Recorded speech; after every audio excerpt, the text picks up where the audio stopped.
Here's a question for all my lawyers out there. If you were to receive the biggest case of your life, the one that would change everything, would you feel comfortable taking it to trial? Let's say tomorrow. Now, if you maybe hesitate or you have a little bit of fear and anxiety with that, don't worry, you're not alone.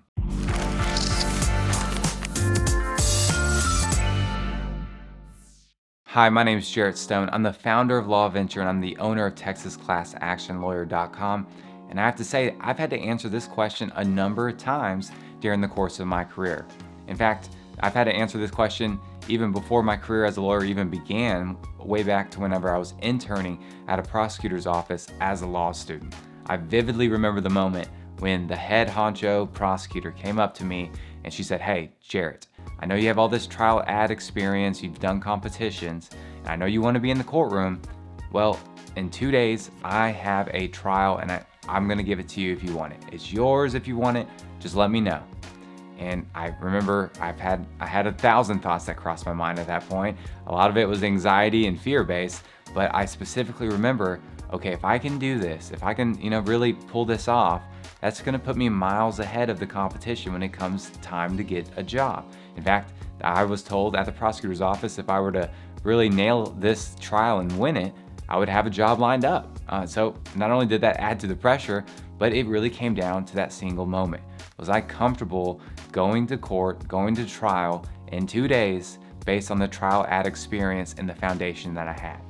I said yes. I basically put the fear aside as best as I could, ended up winning, and then ultimately that's really propelled me as a lawyer because I immediately caught the trial bug. I loved it. I loved the competition behind it, which is totally ironic because I'm a very introverted type of person.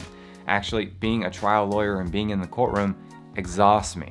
Whenever I get home, I'm exhausted. But at the same time, I love it. And that's because, ironically, I'm very competitive. So I like to go head to head against the other side. I like to argue and try and convince a jury to rule in my client's favor. It's just fun. I have an absolute blast, but at the same time, it exhausts me. So this isn't a natural skill set that I have, but it's something I've had to develop over the years. In fact, I've received coaching and trainings from advocacy coaches, from judges, prosecutors, family law lawyers, civil litigators, and just good old-fashioned experience. And over the years, I've developed a style that plays to my strengths. But the only way to get to this point was to have a solid foundation in trial advocacy. Without that, I wouldn't be where I am today, which is I'm handling cases that are worth over $1 million or some are worth over $100 million. I've been able to get to this point in a very, very short amount of time.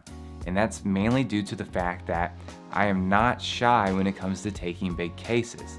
What I've also realized is the more comfortable you are in the courtroom, the more you're able to attract bigger cases, more complicated cases. They may not be $1 million plus, they may be family law, they may be criminal cases. But what I've learned over the years is that people don't want to go to the courtroom. They are actually terrified to go to the courtroom. This isn't surprising given that, 1 to 3% of cases actually go to trial. Now, over the years, that means that trial lawyers are essentially becoming a dying breed. But if you end up having a strong foundation in trial advocacy, that's a good thing because these skills are becoming increasingly more rare. Yes, some people may be able to step foot in the courthouse, but are they able to command the courtroom? Odds are most likely not. But this is why the lawyers with a strong trial advocacy background are able to achieve things at a much faster rate. My biggest pet peeve in the legal industry, hands down, is this mentality, which I used to have, that a lawyer needs to have a certain amount of trial experience or maybe a certain amount of years of experience under their belt before they can handle bigger cases. That's just not how the world works. If I were to get a call about a wrongful death case, or if I were to sign up a class action case, I'm not gonna turn it away because it's too big. I'm not gonna say, hey, I'll take it, I'll represent you, but you're just not gonna get the best representation in the courtroom because I need to have 12 more trials under my belt. Then I'll be at that point. In reality, that's just not how it works. If you can try one case, you can try 100 cases.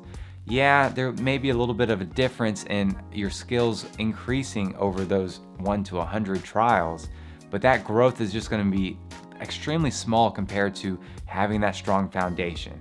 If you have that strong trial ad foundation, your growth is going to be exponential. And that way tomorrow you can take that big case. Or let's say you're at a job interview. You sit down and your future employer says, hey, look, I have a trial docket. Can you take it? Are you comfortable in the courtroom? If you don't have that foundation, you're not going to be comfortable in the courtroom, and you probably shouldn't take that job. But at the same time, if you are comfortable, then it's like, yeah, let's do it. Let's knock it out. That makes you more valuable as a lawyer. And that's something I can't stress enough, is you need to have that foundation, because with that foundation, you can just propel yourself in your legal career.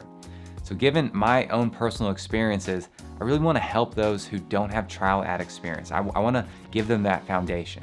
So I've decided to put an online course together. I'm calling it Trial Ad Academy, Courtroom Mastery, and it's an online course devoted to building your trial advocacy skills. And with Trial Ad Academy, I'll take you through every single step of trial. We'll start with the end in mind, because truthfully, a lot of successful trials are kind of like a GPS, because you have to start with your destination in order to know how to get there. And so that's what we'll do. And then the next step, it will be jury selection. And I'll take you through every phase leading up to you just having this amazing closing argument. So with this, I'm super pumped and I'm super excited to show you everything Trial Ad Academy has to offer. So don't forget to click the button to enroll. And once you do, I'll see you on the other side.